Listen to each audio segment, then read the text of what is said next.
We now move on to Italy and Emanuele Trevi, Something Written.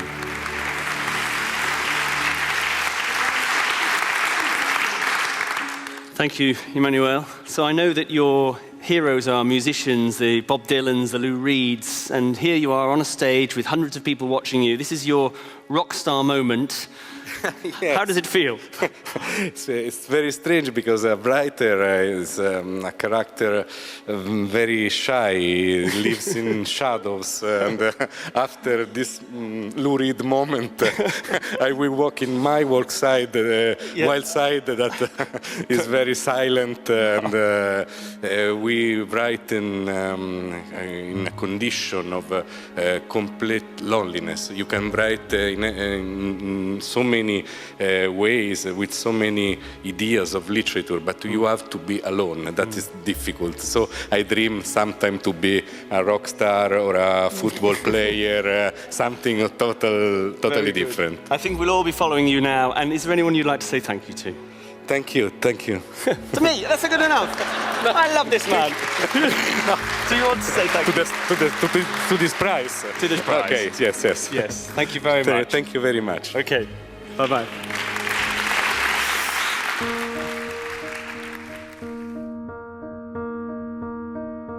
Pier Paolo Pasolini is a major influence in this story. What is your connection with him? Can you tell us a little bit about that? Yes, Pier Paolo Pasolini in my book is not an argument of literary criticism, but is a kind of character, particular character because he's a ghost. I wrote a kind of ghost story. The real situation on which is based my book is work. When I was very young, I was 25 years old, I was working in an archive. Pasolini, after his death, his home was full of papers of every age of his life. Today it's difficult for young people to imagine that because we write on electronic files, and so we delete the word that we don't like. But typing every time, and my work was to try to organize that material, to find out the periods, to classificate the different versions of his masterpiece. And doing that work, I had the sensation that a kind of ghost was looking at me. These papers were not books, because when someone publishes a book, he wants readers. That this material was private, was really different. And so when I was working hours and hours and hours, I imagined that ghost, and after many years I wrote this ghost novel. I remember that period. I was very young, and but not only of Italy. I think a period of history of Europe.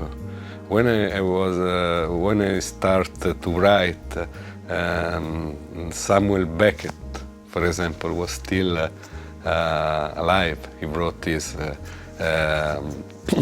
late masterpiece, and it was the last generation that understood the artistic work like a part of inner revolution, because the revolution they did with the forms of expressions was a part of a bigger revolution of psychological meaning of their life.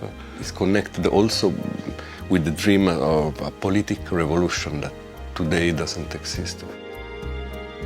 Yes, the prizes every time some important satisfaction, because in a literary life, career, or whatever else, it's important to face a moment in which the things rules okay, and the book are appreciated by critics, by public, but it's like wine producers. Some years is very good and some years is not good, and so prize is good for worst period. I know perfectly that in some moments you have the keys of sensibility of readers, and in some moment you lose that key, and it's important that this difference, this up and down, don't make you lose the necessity of continuity.